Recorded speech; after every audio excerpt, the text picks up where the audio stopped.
for helping organize this. Thank you everyone in the Revolutionary Poets Brigade who's helped organize this. Diana Z helped also. Thank you for filming. I think we're gonna start a YouTube channel now because we're filming this whole thing and we're gonna put it all up. So yeah.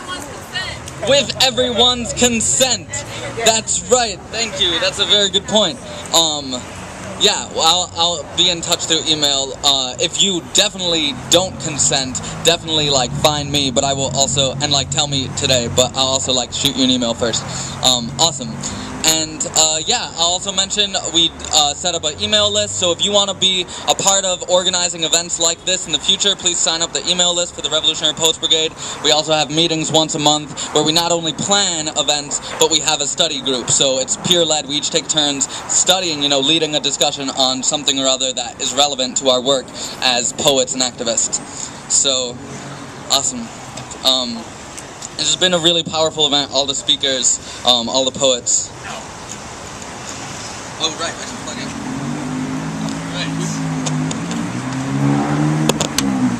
Right. And let me know how the balance between guitar and voice sounds. How does that sound right now? Guitar.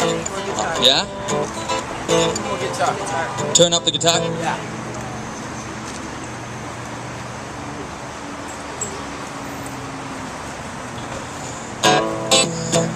Awesome. Word.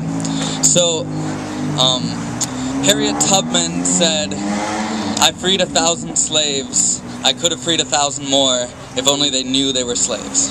Right? And that's such an important concept. We have to recognize that we're slaves one way or the other before we can become free.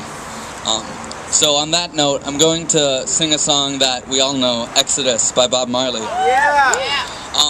And it's just necessary for me to, introduce that, because obviously Bob Marley was Rastafarian, and so what this song was about for him is the idea of repatriation of all African diasporic peoples in the Americas whose ancestors were brought over from slavery to Africa. And that's an idea that a lot of radicals, including Malcolm X, have shared. I don't agree with this idea, but I do respect it and see where it's coming from, because I think it's obvious that we need to address and redress the history of racism that has evolved since slavery in conjunction with capitalism. And when we look at that history, we see that those two things, racism and capitalism, have always been inseparable. And racism has always played an important part in this system, which is essentially designed to keep some people above others. And how does it do that? It uses hateful ideology to make one section of society an other. And that section then becomes the core of the working class that is being oppressed in its entirety. So we're actually all being oppressed by capitalism, but racism makes black people and others as well hit the hardest. And we've seen this through every stage of our history since slavery. And so when I sing these words by Bob Marley and I sing the words movement of job people, I understand that on two levels. On the one level, it's about black people, right? Freeing themselves from the historical oppression that they face. On another level, it's all of our movement, right? Because that struggle, that movement is all of our movement, ultimately. And so when I say movement of job people, I don't understand it as like the literal movement as much as, this revolutionary movement, which is what we're all a part of right now.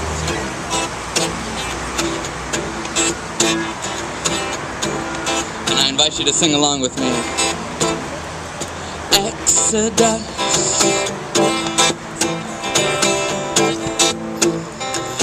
Movement of job people.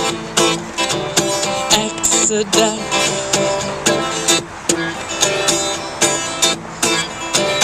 Movement of job people. Many people will fight you down when you see job light.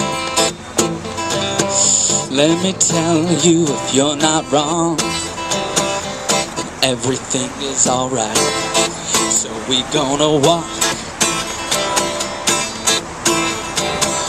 through the roads of creation.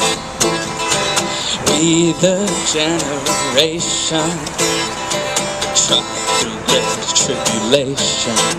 In this exodus, movement of Jah people. Exodus,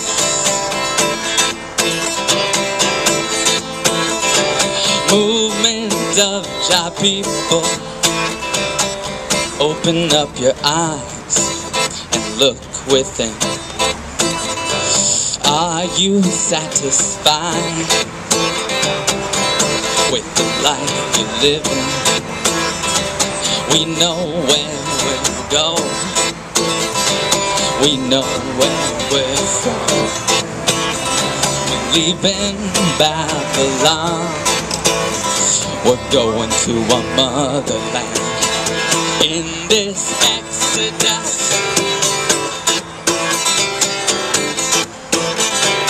movement of Jah people. Exodus,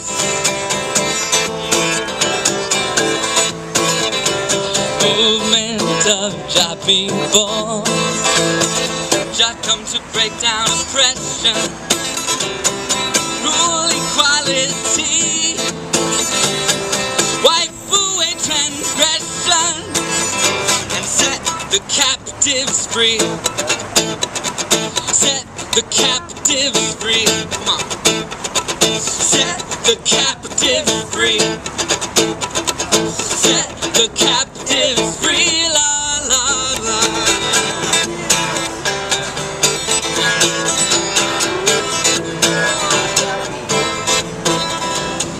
Look around.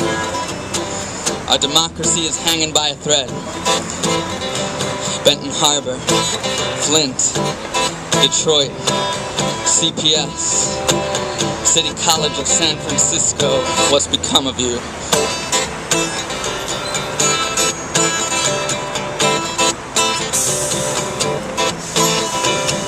How free are we when police freely harass, arrest, and murder? How free are we when the government spies on us? How free are we when prisons replace schools? How free are we when corporations write the laws? Depending on where you are and what part of the city you live in and what you look like, you may feel a lot more or less free. If you're not brown, young, undocumented, or homeless, you're not in danger, perhaps, of being beaten, framed, deported, or killed by the state. But for how long? And at what price? Healthcare? Education? Clean water? Food that is safe to eat? Air that is safe to breathe? Look around. We're living in a police state. This is not conspiracy theory. It's happening in front of our eyes. Reverend Edward Pinkney, Assata Shakur, Troy Davis, Trayvon Martin, James Boyd, Andy Lopez, Damo. Like Ethan said, and Miriam before, there are more black men in jail today than there were slaves during slavery. Have we so soon forgotten the lesson of Nazi Germany? First they came for the communists, but I wasn't a communist. Then they came for the blacks, but I wasn't black. Then they came for the Jews, but I wasn't Jewish. Then they came for the gays, but I wasn't gay. Well, who'll be there when they come for me if I don't stand up for you? If I be hiding in my living room when they come knocking, what I gonna do? I'll be lucky if I get a trial. I'll be powerless to men in blue. So every day that I'm free to speak, I'll be shouting in the streets with you. In this exodus,